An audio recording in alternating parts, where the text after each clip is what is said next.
बिस्मिल्लाहिर्रहमानिर्रहीम। अस्सलाम वालेकुम नादरीन, आप यूट्यूब चैनल देख रहे हैं। मैं इमरान खान हूँ। बहुत सारी आम खबरें हैं, कुछ चीज़ें मैं आपको अगले वीलॉग में बताऊंगा, लेकिन इस वीलॉग में पूरा का पूरा पोस्टमार्टम होने वाला है। ये जो केस किया गया इमरान खान साहब के ऊपर अल कादर यूनिवर्सिटी वाला, देखिए ये अल्लाह रब्बुल इज़्ज़त के सिवा कोई भी मदद नहीं कर सकता। ख़ास तौर पे जब आप इतनी बुरी तरह फंसे हुए हैं कि पूरी रियासत आपके खिलाफ काम कर रही है, एस्टेब्लिशमेंट आपके खिलाफ काम कर रही है, सारे इदारे आपके खिलाफ इस्तेमाल किए जा रहे हैं, सारे का सारा जो मीडिया है उसको आपके खिलाफ इकट्ठा किया गया है, पूरा निज़ाम, अदालती सिस्टम, जेलें, ब्यूरोक्रेसी, पुलिस सब आपके खिलाफ इस्तेमाल हो रहे हैं। और उस वक्त आपको अगर मदद मिल रही है तो वो सिर्फ अल्लाह रब्बुल इज़्ज़त की मदद है, और अल्लाह ताला वसीले भी बनाते हैं। अब इमरान खान साहब के खिलाफ जो फैसला लिखा गया है, इसकी अभी स्याही भी खुश्क नहीं हुई और फैसले का त्या पंचा हो गया है, यानी पूरा का पूरा फैसला बढ़ गया है। फैसले के पल्ले कुछ नहीं बचा। अपील में जाने से पहले ही इस फैसले में अब कुछ बाकी नहीं है। पाकिस्तान तहरीक इंसाफ ने यह फैसला किया है कि अगले 48 घंटे के अंदर तहरीक इंसाफ इस फैसले को हाई कोर्ट में चैलेंज करेगी। हाई कोर्ट के अंदर जो मर्जी जज बैठाए जाएं। देखिए ना, वहां पे माहौल उस तरह तो नहीं होगा जैसे जेल के अंदर है, जज जो मर्जी कर लेता है।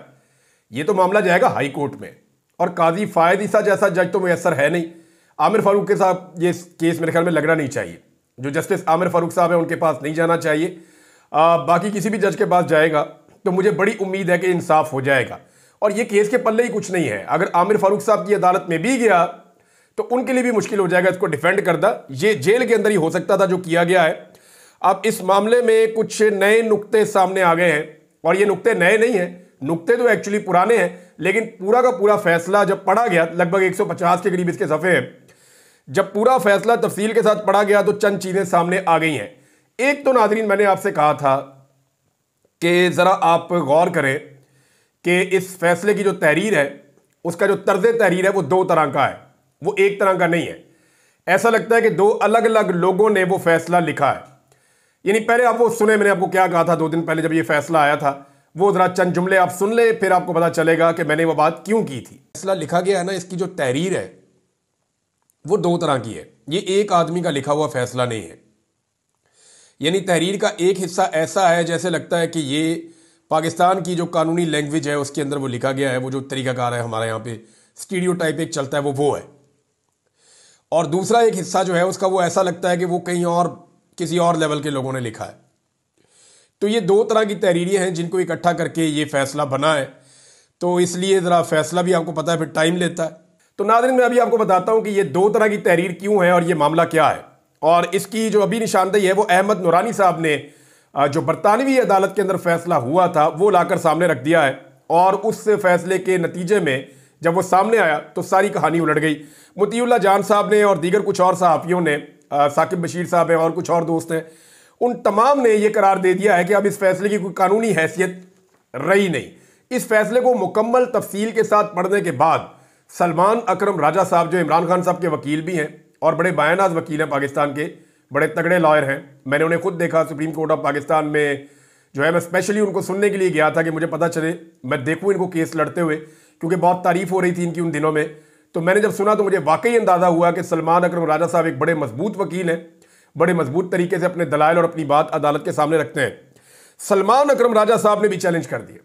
उन्होंने कहा जी पूरे पाकिस्तान के वकीलों को चैलेंज करता हूं, कोई बड़े से बड़ा वकील आकर बैठ जाए मेरे सामने और झूठा साबित करे और गलत साबित करे और यह साबित करे कि इस केस में इमरान खान साहब को सजा बनती है। यहां इमरान खान साहब को सजा बनती नहीं। अब एस्टेब्लिशमेंट को अपने इस बनाए हुए केस पे बड़ा नाज था, क्योंकि ये वो वाहिद केस है जिसे एस्टेब्लिशमेंट ने सबसे पहले बनाया था और इसके ऊपर बड़ा जोर लगाया था।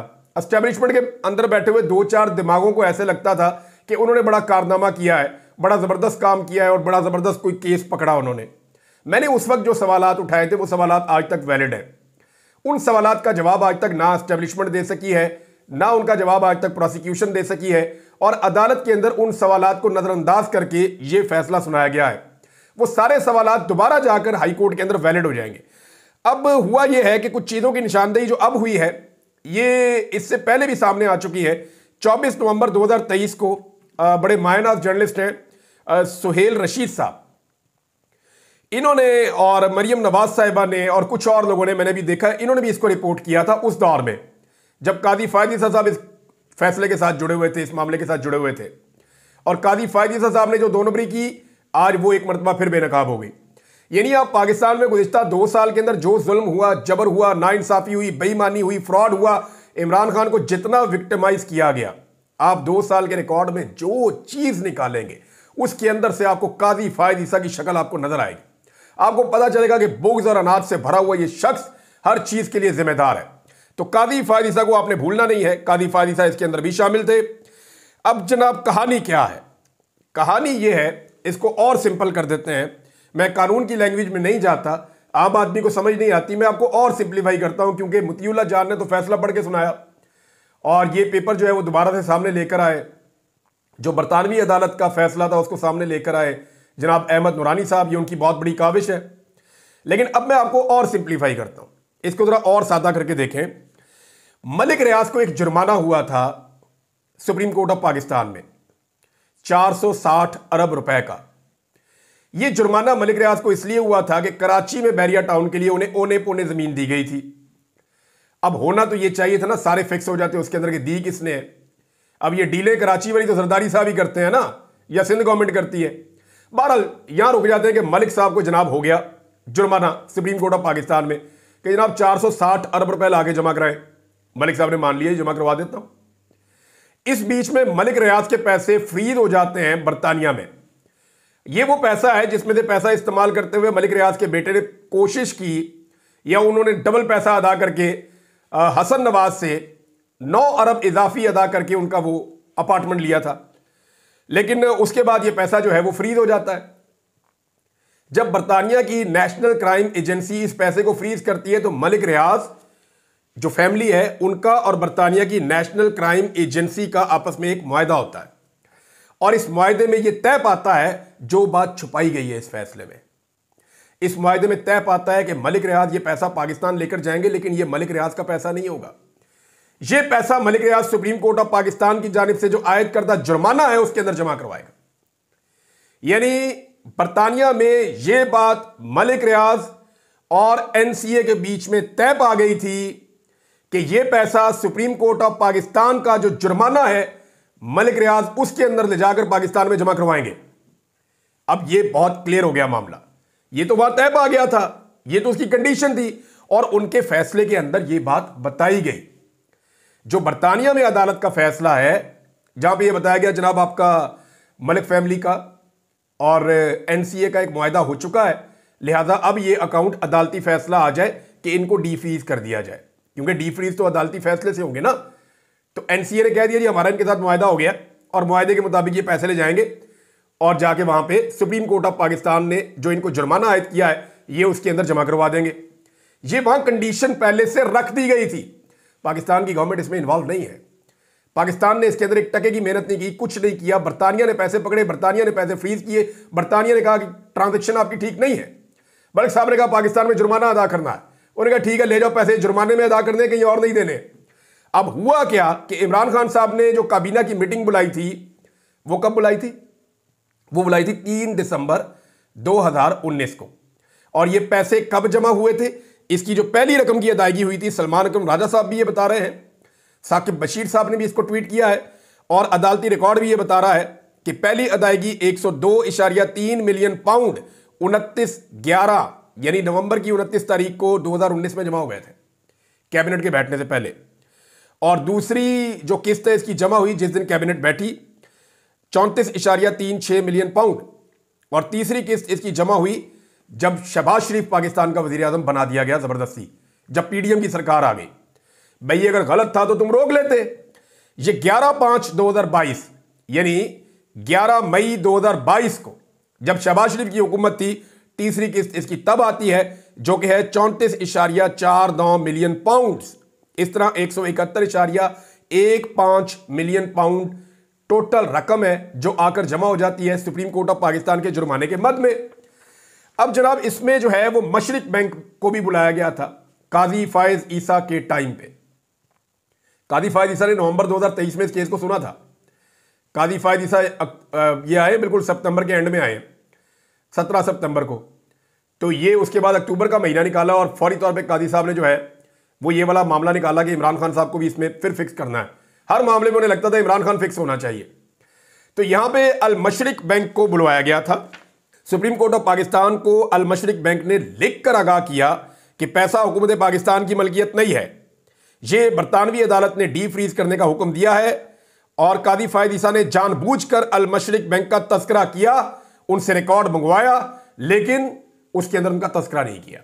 रिकॉर्ड मंगवा लिया, लेकिन रिकॉर्ड मंगवाने के बावजूद इसको रिकॉर्ड का हिस्सा नहीं बनाया, इसका तस्करा नहीं किया। बहरहाल अब ये सारी चीजें रिकॉर्ड के ऊपर मौजूद हैं और ये सारी चीजें मुसीबत बन जाएंगी आने वाले वक्त में इस केस को डिफेंड करने वाली नैब और उनकी प्रोसिक्यूशन टीम के लिए। तो अब जो मैंने आपको क्लिप बताया था, जहां मैंने आपको कहा कि दो तरह की तहरीरें हैं, तो वो दो तरह की तहरीरें क्यों हैं? इनमें कुछ चीजें कॉपी पेस्ट की गई हैं बरतानवी फैसले की। यानी बरतानवी फैसला भी तो एक लंबा फैसला है ना। उस फैसले के अंदर से वो पैराग्राफ या वो जुमले निकाले गए जो इमरान खान को सजा देने के लिए दरकार थे, और वो पैराग्राफ और वो जुमले हज़फ कर दिए गए जिनसे इमरान खान साहब सजा से बच सकते थे। मिसाल के तौर पे जो बरतानवी फैसला है उसके अंदर बरतानवी फैसले में यह बताया गया कि पैसा पाकिस्तान मुंतकिल होगा, लेकिन यह नहीं बताया गया कि सुप्रीम कोर्ट के जुर्माने में यह अदा किया जाएगा। यानी ये दोनों चीजें उसमें लिखी थी ना। एक ये लिखी थी कि पैसा पाकिस्तान जाएगा, डी फ्रीज कर दो अकाउंट, लेकिन दूसरी चीज ये लिखी थी कि डी फ्रीज कर दो अकाउंट, पैसा पाकिस्तान जरूर जाएगा लेकिन जाएगा सुप्रीम कोर्ट के जुर्माने में। अब ये बरतानवी अदालत का फैसला था, लेकिन इसके बारे में कुछ भी नहीं लिखा गया, यानी इसको हज़फ कर लिया गया। तो इस तरह ये दो तरह की तहरीरें बनती हैं। एक बरतानवी अदालत का जो फैसला है, उनका जो तर्ज तहरीर है वो इसके अंदर शामिल है, वहां से कॉपी पेस्ट किया गया है उन पैराग्राफ को, उन जुमलों को, उन चीजों को जिनको इमरान खान के खिलाफ इस्तेमाल किया जा सकता है, और वो चीजें हज़फ कर दी गई हैं, वो चीजें इसके अंदर शामिल ही नहीं की गई जिससे इमरान खान की बेगुनाही साबित होती है। और ये पता चलता है कि मलिक फैमिली ने खुद से ये पैसा पाकिस्तान मुंतकिल किया था। पाकिस्तान की गवर्नमेंट की कॉन्सेंट जरूर शामिल थी, बाद में उन्होंने कैबिनेट के अंदर अप्रूवल भी ली थी। अब दो तरीके थे ना इमरान खान के पास, एक तो वो ये कहते हैं पैसा पाकिस्तान ना लेकर आओ, पैसा बरतानिया में फ्रीज हो गया, उन्होंने डी फ्रीज किया इस शर्त के ऊपर के ले जाओ पाकिस्तान जाके जुर्माना अदा करो। और इतनी बड़ी जब ट्रांजैक्शन होनी है, जब इतना ज्यादा पैसा पाकिस्तान में आना है, इससे पहले कभी आया ही नहीं इतना पैसा पाकिस्तान में, तो लाजमी बात है कि गवर्नमेंट को इन्फॉर्म किया जाएगा। अब गवर्नमेंट जो इस तरह के इकदाम आते हैं उनमें कैबिनेट की अप्रूवल लेती है। अब दो रस्ते थे, या तो इमरान खान का हमें पैसे नहीं चाहिए, रखो अपने पास ही, हम ये पैसे नहीं मंगाते, ये पैसे आप अपने पास रखें, हम जनाब आपके साथ मुकदमा लड़ेंगे, हम साबित करेंगे कि मलिक रियाज का ये पैसा करप्शन का है, बेईमानी का है, फ्रॉड का है। तो ये कैसे साबित करेंगे? ये तो पाकिस्तान में सारा का सारा जो आदमी रिटायर होता है मलिक रियाज का जाके गुलाम बन जाता है। तो यहां पे तो आप ये कर ही नहीं सकते। पाकिस्तान के अंदर तो ये चीजें मुमकिन नहीं है और बाहर भी ये मुमकिन नहीं है। पहले ही पाकिस्तान $100 मिलियन जो है वो इसके ऊपर लगा चुका है, ये इमरान खान साहब ने बताई बात। अब मामला ये था कि इन्होंने कहा पैसे आ रहे हैं मंगाओ पाकिस्तान में, जुर्माने में ही आ रहे हैं ना, तो जुर्माने में आ रहे हैं तो पाकिस्तान के पास ये पैसा आएगा ना, तो जमा कराओ सुप्रीम कोर्ट ऑफ पाकिस्तान के जुर्माने में ये पैसा, ये पाकिस्तान को पैसा वापस मिलेगा। तो इन्होंने फौरी तौर पे ये पैसा वापस मंगवाने के लिए कैबिनेट ने कह दिया मंगवा ले।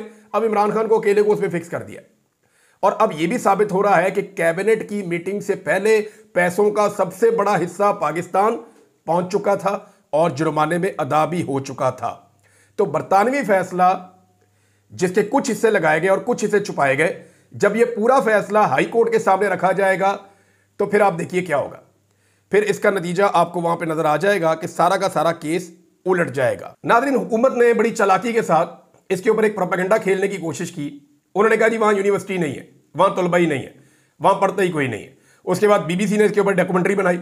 बीबीसी ने सारा बताया कि जनाब वहाँ बच्चे पढ़ते भी हैं, उनका एक निसाब भी है जो बाकी यूनिवर्सिटी से कुछ मुख्तलिफ है। वहाँ सीरत नबी पढ़ाई जाती है, अरबी के बारे में बताया जाता है, कुरान पाक की तालीम दी जाती है, अहादीस की तालीम दी जाती है और साथ में जदीद उलूम भी पढ़ाए जाते हैं। पूरा उस यूनिवर्सिटी का एक निसाब मौजूद है। बीबीसी ने इस सारे मामले का जो है वो पोल खोल दिया और जो हुकूमत है उसका एक और झूठ पकड़ा गया, बल्कि हुकूमत एक दफा फिर बेनकाब हो गई है। राणा सनाउल्लाह साहब ने एक मशवरा दिया पाकिस्तान तहरीक इंसाफ को, यानी अब सांस चढ़ना शुरू हो गया है। राणा सनाउल्लाह साहब कह रहे हैं कि पीटीआई 9 मई से और 26 नवंबर से आगे बढ़ जाए। ये तो चीजें हो गई है ना, अब इनसे बाहर निकले, मुज़ाकरात करें। अगर इनके अंदर फंसे रहेंगे तो फिर आप आगे कैसे बढ़ेंगे? तो मामला यह है कि राणा साहब पिछले पौने 2 साल में 9 मई से बाहर आपने पाकिस्तान को निकलने ही नहीं दिया, यानी सारी सियासत 9 मई पे रख के की है, सारा का सारा गंद 9 मई पे रख के मारा है। 10,000 से ज्यादा बंदे उठा के आपने जेलों में डाल दिए 9 मई के नाम के ऊपर। 1 लाख के करीब इमरान खान साहब कहते हैं रेड किए गए लोगों के ऊपर 9 मई के नाम के ऊपर। चादर और चार दीवारी का तकद्दुस पामाल किया गया 9 मई के नाम के ऊपर। एक पूरा का पूरा इलेक्शन एक पॉलिटिकल पार्टी से छीन लिया गया 9 मई के नाम के ऊपर। औरतों को जेलों के अंदर रखा गया, घसीटा गया, मारा गया 9 मई के नाम के ऊपर। तो 9 मई के नाम के ऊपर जो गंद इस मुल्क के ऊपर इस हुकूमत ने डाला, या इस निजाम ने जो एक जबर और एक जुल्म और एक फस्तायत का बाजार गर्म किया, उसके बाद आप कैसे कह सकते हैं कि 9 मई को भूल जाएं? आपने 2.25 साल तो नहीं भूलने दिया। अब पाकिस्तान तहरीक इंसाफ के लोगों को कत्लेआम किया गया, उन पे बराह रास्त गोलियां चलाई गई। वो अब इंक्वायरी मांग रहे हैं। वो ये कह रहे हैं जुडिशल कमीशन बनाए, बताएं हमें किसने हमारे बंदे मारे हैं, किसके ऑर्डर से गोली चली है, और सारे सबूत सामने लेकर आए। अब यहां से आप चाह रहे हैं कि पाकिस्तान तहरीक इंसाफ आगे बढ़ जाए। आपने 9 मई में 2.25 साल में पाकिस्तान को आगे नहीं बढ़ने दिया, और अब आप 2 महीने से पहले ही कह रहे हैं कि 26 नवंबर और 9 मई से पाकिस्तान तहरीक इंसाफ आगे बढ़ जाए। आमिर मुगल साहब ने कुछ बड़े अच्छे मशवरे दिए अपनी पॉलिटिकल कमेटी को। उन्होंने कहा जी ये चीजें फौरी तौर पर की जाए, ये क्योंकि बहुत इंपॉर्टेंट चीजें, इसलिए मैं वहीं से आपको पढ़ के सुना रहा हूं। आमिर मुगल जो है वो बड़े एक्टिवली पार्टिसिपेट करते हैं पाकिस्तान तहरीक इंसाफ में, और पिछले कुछ अरसे के अंदर ये बहुत दफ़ा गिरफ्तार भी हुए, लेकिन अब गिरफ्तारी अवॉइड कर रहे हैं। लेकिन इन्होंने बड़ी फ्रंट फुट पे आकर सियासत की है पाकिस्तान तहरीक इंसाफ और इमरान खान के लिए।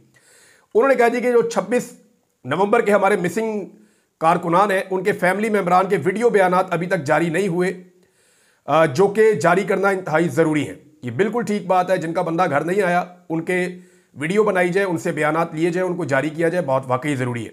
नंबर 2, उन्होंने कहा कि कादी फायद ईसा ने जो 460 अरब बैरिया टाउन केस में अल मशरिक बैंक के सीईओ को बुलाया था, और उसने सुप्रीम कोर्ट में तहरीरी बयान जमा करवाया था कि मलिक रियाज ने रकम अपने ज़ाती अकाउंट से भेजी है, वो लेटर फौरी तौर पर मीडिया को जारी किया जाए। ये भी बहुत इंपॉर्टेंट है। 3, उन्होंने कहा कि शायद खाकान अब्बासी जो अपोजिशन की तहरीक है उसका हिस्सा बन गए हैं, जावेद हाशमी को भी इसी तहरीक के अंदर फौरी तौर पर शामिल करना चाहिए, वो एक मुअस्सर आवाज़ है। साथ ही उन्होंने चौथा मशवरा ये दिया कि इसमें तहरीक लब्बैक पाकिस्तान को और जमात इस्लामी को भी लाजमी दावत देनी चाहिए, और अगर वो इसमें शामिल हो तो ठीक है, अगर वो इसमें शामिल ना हो तो अवाम के सामने खुद जवाबदेह होंगे। ये बात जो है उन्होंने की है। एक नाज़रीन और अफसोसना खबर है, वो ये है कि अल्लामा राजा नासिर अब्बास साहब से उनकी सिक्योरिटी वापस ले ली गई है। अब आप समझते हैं इस लेवल के जो उलमा इकराम है, चाहे उनका ताल्लुक किसी भी मकतबा फ़िक्र से हो, वो लोग वल्नरेबल होते हैं। अल्लामा राजा नासिर अब्बास साहब एक सेनेटर भी हैं, और वो हसास मौज़ूआत के ऊपर बात करते रहते हैं। तो ये रियासत की जिम्मेदारी होती है कि ऐसे लोगों को तहफ़्फ़ुज़ फ़राहम किया जाए और उनकी जान बचाने का बंदोबस्त किया जाए। लेकिन जो मजलिस वहदतुल मुस्लिमीन है, उन्होंने ये क्लेम किया कि अल्लामा राजा नासिर अब्बास साहब की सिक्योरिटी वापस ली गई है। ये एक बड़ा ख़तरनाक इक़दाम है। मेरे ख्याल में इसको फौरी तौर पे हुकूमत को होश के नाखून लेने चाहिए, और ये दबाव डालने के लिए अगर एक हथकंडे के तौर पे इस्तेमाल किया गया है तो ये हथकंडा इस्तेमाल नहीं करना चाहिए। आप किसी की जान से ऐसे नहीं खेल सकते, और इन चीज़ों के नताइज होते हैं फिर जो पाकिस्तान को भुगतने पड़ते हैं। ज़रूरी नहीं है कि सारे लोग आपकी पॉलिसी के मुताबिक चलें, ज़रूरी नहीं है कि सारे लोग आपसे इत्तफाक करें। जो इख्तलाफ राय वाली आवाज़ें हैं उनको बर्दाश्त किया जाना चाहिए। चंद दिन पहले आर्मी चीफ ने कहा था कि इख्तलाफ जो है उसको नफरत का बायस ना बनाए। मेरी भी एक इख्तलाफी आवाज़ थी, लेकिन देखें जब आप जबरी तौर पे लापता करते हैं, तशद्दुद करते हैं, जुल्म करते हैं, जबर करते हैं, कारोबार बंद कर देते हैं, नौकरियां छीन लेते हैं, तो फिर वो जो इख्तलाफ है वो नफरत में ऑब्वियसली बदलना शुरू हो जाता है। लोग रिएक्शन देते हैं। अपने आप को कंट्रोल करना लोगों के लिए बड़ा मुश्किल हो जाता है। तो सब लोग जो है उनका इतना बड़ा दिल नहीं होता जितना बड़ा दिल करके आज भी हम खबरें दोनों तरफ की सुना रहे होते हैं। तो सब लोगों का इतना बड़ा दिल नहीं होता, और सब लोग एक जैसे होते भी नहीं है। लिहाजा हुकूमत को होश के नाखून लेने चाहिए इस मामले में। अब तक के लिए इतना ही। अपना ख्याल रखिएगा, अपने चैनल का भी। अल्लाह हाफ़िज़।